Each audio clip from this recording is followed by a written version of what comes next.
Hey guys, welcome back to my channel learn with Isha. और आज हम बहुत सिंपल सी छोटी सी चीज़ पढ़ेंगे। वो है कंडीशनल स्टेटमेंट्स के बारे में। ठीक है, अभी हमने सारे कंडीशनल लॉजिक्स लाइक लगाने सीखने हैं। तो मैंने बस दो छोटे से एग्जांपल लेके आपको समझाने की कोशिश की है। जैसे कि अगर हम इवन और ऑड किसी नंबर को डिफाइन करना चाहते हैं कि ये नंबर इवन नंबर है या ऑड नंबर है, तो वो हम कैसे कर सकते हैं कोड के थ्रू, इफ एल्स को यूज करके। ठीक है, सबसे पहले हमने इनपुट ले लिया यूजर से, और वो इनपुट में हमने क्या कहा, एंटर नंबर, और यहाँ पर वो नंबर एंटर करेगा। अब यहाँ पर गलती क्या है, क्या आप पॉइंट आउट कर सकते हो? मैंने आपको एक वीडियो में बताया था। वीडियो को पॉज करो, सोचो यहाँ पर क्या गलती है जब मैं इनपुट कर रही हूँ नंबर को। अगर आपका जवाब ये आया कि ये इंट में नहीं है, तो आपने सही बोला, क्योंकि मैंने खुद अभी लिखते हुए नोटिस किया है। ठीक है, और ऐसी गलती आप भी कर सकते हो। इसलिए हमेशा ध्यान रखना कि अगर आप नंबर ले रहे हो तो उसको इंट में ज़रूर से बदल देना।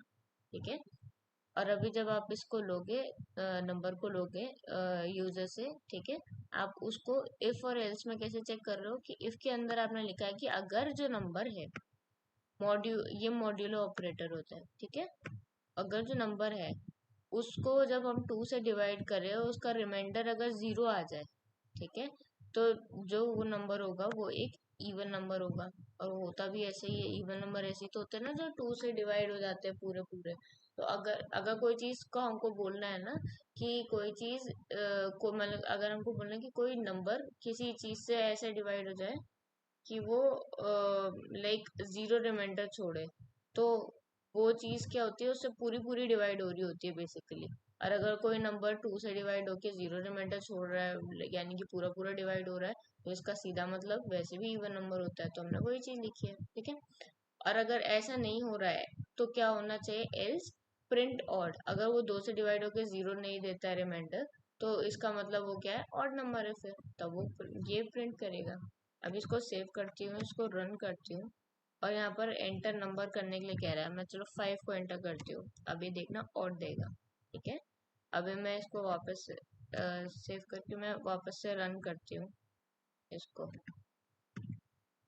इसने अभी नंबर मांगा, अभी कोई इवन नंबर डाल देते, 8 डाल दे, तो इवन इसने दे दिया।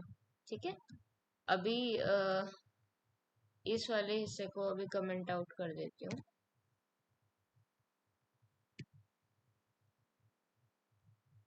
और फिलहाल इधर को चलते हैं।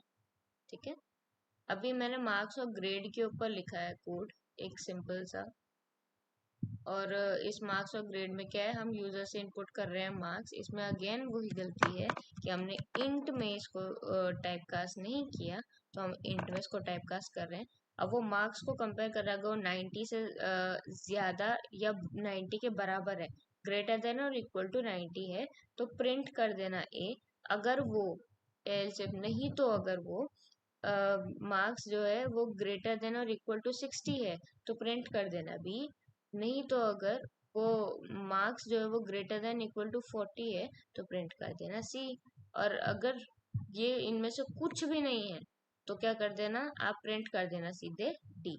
अभी इसको सेव करती हूँ, इसको रन करती हूँ, और देखो मार्क्स ये बोल रहा है। मार्क्स में मैं मान लो 95 डाल देती हूँ, देखना ए प्रिंट कर दिया। और ऐसे आप कोई भी नंबर को लोगे, वो चीज़ को प्रिंट कर देगा। अभी चलो एक और एग्जांपल ले लेती हूँ, अभी टाइम बचा है रिकॉर्डिंग का। अभी मान लो मैं 75 का नंबर ले रही हूँ, तो देखते हैं बी ग्रेड दे रहा है। ठीक है, और जब मैं बहुत छोटा ही नंबर ले लूंगी, मतलब 40 से नीचे का, तब दिखा देती हूँ एक बारी। ये सेव किया, ये रन किया।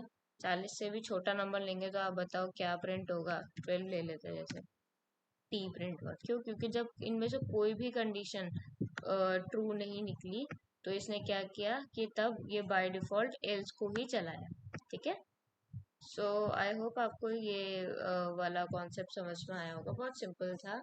और समझ में आया तो लाइक शेयर सब्सक्राइब करना मत भूलो। Thank you.